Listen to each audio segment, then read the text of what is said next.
Talvez quando nós olhamos para essas ameaças, para esses formatos de ameaça, de retirar cidadãos das embaixadas, isso funciona como uma espécie de moeda de troca, isso funciona como uma espécie de pressão a mais. O que é importante, a Flávia Duarte há pouco, a Flávia avisou esse tom, o que é importante é que essencialmente foi o Reino Unido, com um problema específico do Reino Unido, que avançou neste sinal. A diplomacia americana, para não deixar o Reino Unido sozinho, acompanhou com menos intensidade. Como a Flávia nos avisou, o restante dos países europeus tomaram uma atitude muito mais cautelosa. Segue tudo como está, nada vai mudar, os cidadãos continuam lá, nós estamos monitorando. É preciso olhar que essas posições da Inglaterra, especificamente do Reino Unido, têm a ver com questões internas de Londres. O governo Boris Johnson enfrenta problemas internos muito fortes. Ele está realmente com pedidos de desconfiança no parlamento. Uma atitude de pressão internacional cai como uma luva para desviar esta atenção.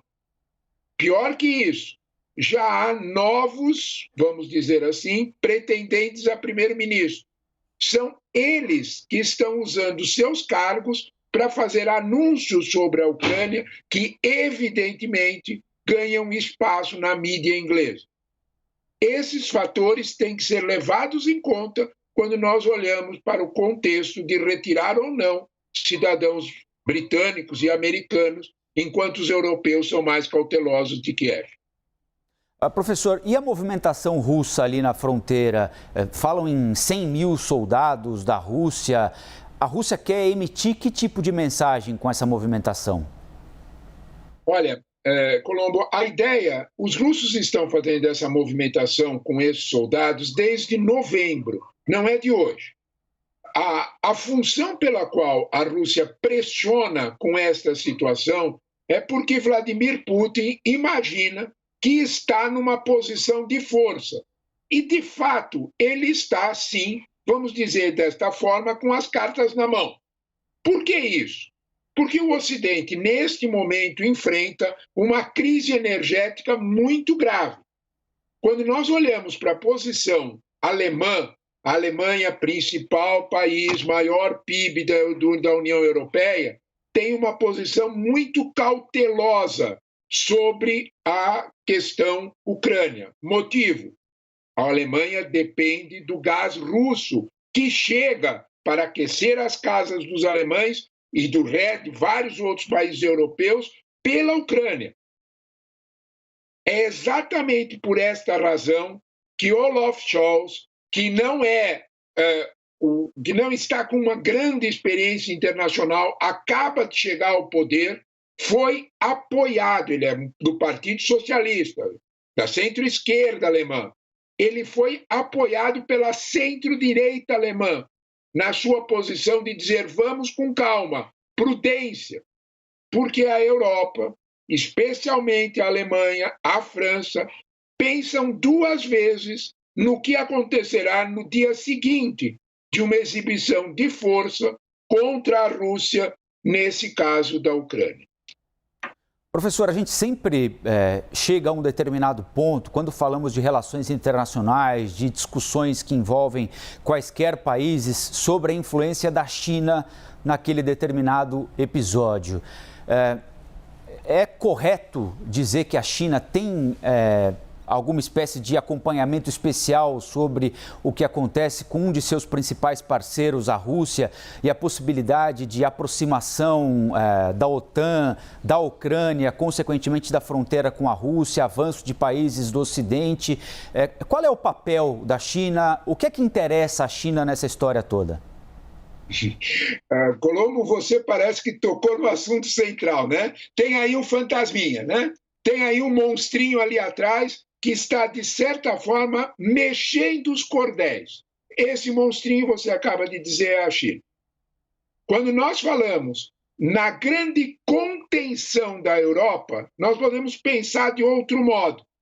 Os europeus dizem, nós não compramos mais, pouco importa, vamos manter a Ucrânia e não importa se a Rússia não vender o nosso gás. A Rússia vai ser punida, porque ela precisa vender o gás. Errado. É aí que entra a China. Quando nós olhamos para a questão do controle das sanções econômicas do Ocidente para a Rússia, nós temos que entender aquela notícia dada com muita cautela, inclusive pelo New York Times, de que no dia 4 de fevereiro, na abertura dos Jogos de Inverno em Pequim, o principal convidado será Vladimir Putin. E o principal convidado será Vladimir Putin para a assinatura de um possível acordo para a construção de um segundo gasoduto transportando gás russo para Pequim. Em outras palavras, se a Alemanha ousar jogar fora, porque esta é a expressão, o gasoduto construído, chamado Nord Stream 2, para levar pelos países bálticos, não pela Ucrânia, para levar gás para a Alemanha, se os europeus jogarem fora esse gasoduto, não há problema nenhum para os russos. Os chineses estão esperando com dinheiro na mão. Nós compramos esse gás. Na prática, o que isto significa é que será uma mudança geopolítica fundamental no mundo. Os alemães estão pensando duas vezes. Os russos sabem exatamente que as pressões internacionais do Ocidente, as pressões econômicas do Ocidente, têm um limite. Por quê? Vamos olhar com uma frase bem simples. Eles têm outro freguês para o gás russo. Este papel faz com que a diplomacia americana pense duas vezes em jogar fora as relações entre Europa e Rússia pelo caso ucraniano. Esta tua pergunta é essencial para que nós entendamos melhor que há muito barulho e pouca ação efetiva, porque há sim um observador atento esperando que o Ocidente perca essa oportunidade em relação à energia oferecida pelo petróleo e pelo gás russo. Professor, a gente está falando aqui muito de símbolos, de demonstrações de força, de jogo de interesse.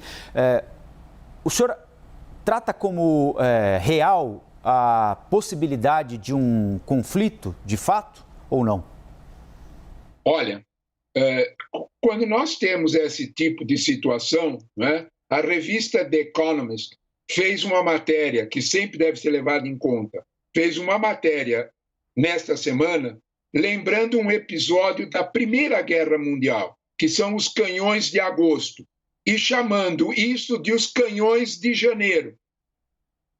Quando nós temos situações de tensão, qualquer centelha pode provocar uma situação descontrolada que depois você não recupera o efetivo controle da situação.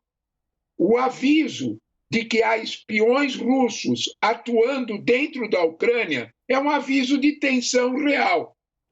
O aviso de que a Estônia e a Lituânia receberam autorização dos Estados Unidos para mandar armamento para a Ucrânia é outro aviso real.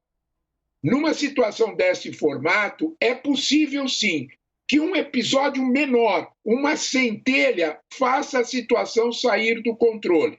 O que nós esperamos, Colombo, é que efetivamente a sensatez e a prudência que principalmente a liderança alemã com Olaf Scholz e mesmo a liderança francesa com Macron estão pedindo impere. E a tua pergunta anterior, que o cuidado com a oportunidade oferecida aos chineses também faça com que se freie os tambores da guerra e a diplomacia fale mais alto. Nós conversamos com o professor Leonardo Trevisan, de Relações Internacionais da SPM. Professor, muito obrigado. Boa segunda-feira ao senhor e até a próxima. Até a próxima, Colombo. Muito obrigado a vocês pelo convite. Bom dia.